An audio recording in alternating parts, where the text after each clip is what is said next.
Hey, affiliated listeners, welcome to another Monday Minute with your host, Kyle Kostechka. I forgot who I was for a second, but I'm back. So today we're actually going to be talking about another thing I see really common, especially with new marketers, and it's a question, or I think a tactic you often hear, which is go niche, but what happens when you go too niche, or what does that really mean, and how do you break out of that? So first, let me address the thing that you often hear is people say, find a niche, go very specific niche. This is a common thing, especially in early internet marketing, that I heard a lot of people say that they were coached to do. Yet the problem is we go out and we find the most obscure niche, like marble polishing. I'm going to be the purveyor and leading expert in creating a course on how to be an elite marble polisher. Well, I don't really know. And I'm not even talking like marble buildings. We're talking like the little marbles, right? That might resonate with a very small section of people. And it could still be hundreds of people across the world, but boy, is that going to really limit how much you could sell to those hundreds of people.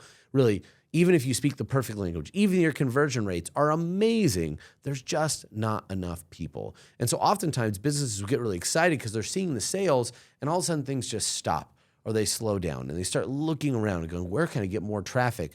Realizing they kind of have all the traffic, or at least enough of it that growth, if you're into economics and we think of the law of diminishing returns, that curve, it's like a curve like this. And the idea is you have all this growth and then you reach up to a saturation point and it just is marginal. It's not really happening anymore. You could find yourself in that boat very, very fast. So how do you get out of it? Well, one of the first things is the reason why people tell you to go niche is they want you to learn the language of your audience.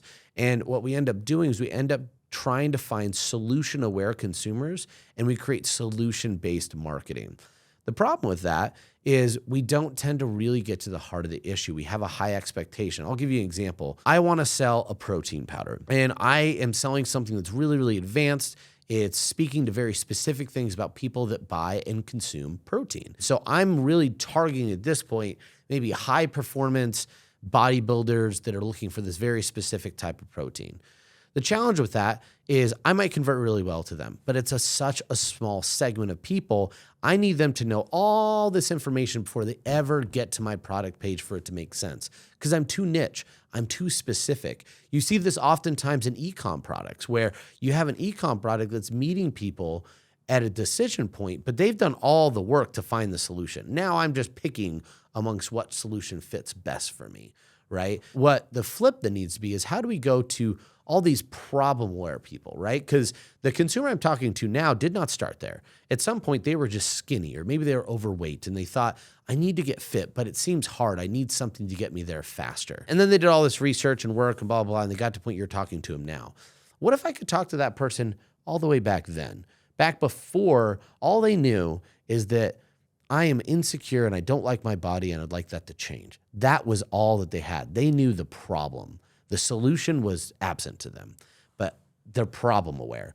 That's what we talk about with switching marketing, kind of opening up your verticals or opening up your niche, is not being so specific, getting too specific that they have to know all this information, know what I'm talking about. How do we get to the base problem that started it all? The broad problem. Things like, I need to lose weight. Things like, I need more muscle, or not even that. I need to be attractive to get a partner, right? I need to be attractive in general. Those are way, way down here. That's a very broad problem. How do I speak to that? And now get somebody to say, hey, listen, I understand that you just feel like you've been too scrawny and small and people pick on you.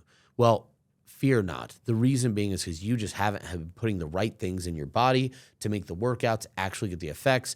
And now here's the product. That's a very different sales pitch than if I'm going to very elite people and say, this type of strand of blah, blah, blah. And I know this is a very specific, guys. I didn't choose a big product beforehand, but that's where you can run into an issue. If it's like, are you looking for the next gain on your X5 tier and your lats, blah, blah, blah. Well, that's super specific versus, hey, are you looking to be attractive and you just haven't been able to get there? Well, I have the magic thing for you. Very, very downstream. I don't even tell them what the product is. I just say that I finally have the solution to their problem. So problem aware versus solution aware consumers. So if you find yourself stuck in that niche, the biggest thing I would tell you to do is start looking and seeing, are you addressing solution aware consumers or are you getting problem-aware consumers? And if you could start to branch out and expand to more problem-oriented consumers, you'll find your ability to get more customers will grow. You'll make your niche or your product a little bit broader. The last caveat I'll add on here is sometimes you have just picked something that isn't going to work. We mentioned marble polishing. It could be about goat farming. I think Russell Brunson talks in a book about goat fences and designs for like goat farms. Again, very profitable in a very small way, but eventually you're just going to run out of goat farmers. Your product might not sustain beyond goat farming. So the other thing to do is you've learned a lot about marketing. You have success. You probably aren't going to be able to continue to write about goat farming and create a lot more scale in your business. So the next thing to do is take those skills, understand what you've done to get there, and now adopt it to a new niche and a new vertical. And I would really look at what we just talked about. Where are the problems that most people seem to have that I feel like I could talk to? And I say, these should be broad problems. And now build all that great marketing knowledge, the revenue and the money that you made to invest in a product that could really go broadly to a lot of different people. So if you do that, you won't find yourself stuck and narrowed down in these tiny niches, or you'll take your specific language that you had and start growing to grow your business in turn. And with that, you might find yourself from being happy to have some passive income of $20,000 a year to being our next diamond client if you do it successfully. So look forward to seeing you guys do that. And until next time, have a great rest of your week.